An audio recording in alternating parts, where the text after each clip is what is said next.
The limb here fell on my neighbor's shed, causing significant structural damage, causing a snowball effect from the hole in the roof. I reported this to Suncoast Property Management through email. I reported the large tree limb fell during a storm that it landed on my neighbor's shed, and I had previously had multiple people stopping to offer quotes on tree service, because from the street there were clear issues. Their response was to send a tree service to evaluate. They came out after without notice. The tree service guy came to the door at 8 a.m. talking about they are there to do this major tree removal and clearing of other trees. I was slightly frazzled, having been just asleep moments ago. I had to go get dressed to talk to them. I grabbed my pistol and had it in a holster on my hip when I came out of my house to address these large convict-looking sorry to judge lumberjacks. At no time was there threatening language, a gesture towards my pistol, or even a mention on anyone's behalf that the pistol was on my hip. However, the convo was me saying I was upset they came without notice, but my words were clear. They could go right ahead and do it. They made the decision. These lumberjacks decided to lean into a lie, citing that I had brandished the firearm and was acting in a threatening manner. This was simply their excuse to walk away from the job after I had been upset, but not threatening in any manner.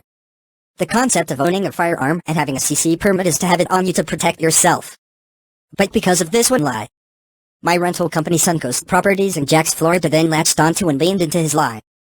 And from this moment forward, the already a nightmare grew.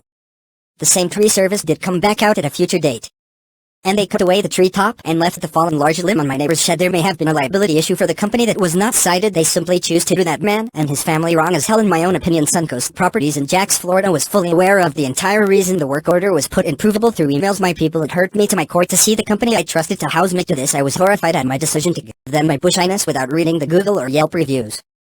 One has a response from Suncoast citing the exact same scenario, where a man was unruly and would not allow the contractors on the property to fix the clear maintenance issues. Because, in my opinion, it must be much cheaper, and they have more options to cut corners, or simply put another person in the place without fixing anything. So I am taking a stand. Damn the slender lawsuit. If a judge could look at me, tell me I am wrong for warning you about a real provable version of events, then so be it. The following is my Google review for Suncoast. Run as fast and as far away as possible from Suncoast Properties. They do not work for you as a renter. They work for the homeowners.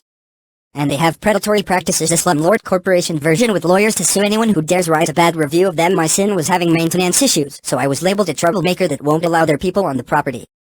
As another review stated, the people know how to play the system, because with Suncoast Properties you the renter are just the product served to the homeowners with a promise to them that at the end of the contract it will be financially beneficial to them to use Suncoast, which means you as the renter will be screwed over massively. There's no winning with them. Frankly, law enforcement should look into the frequency of these things. Them labeling people as monsters despite full payments of rent on time regularly. Bottom line, or do your research. Look at the other reviews and be warned of the predatory practices of Suncoast Property Management.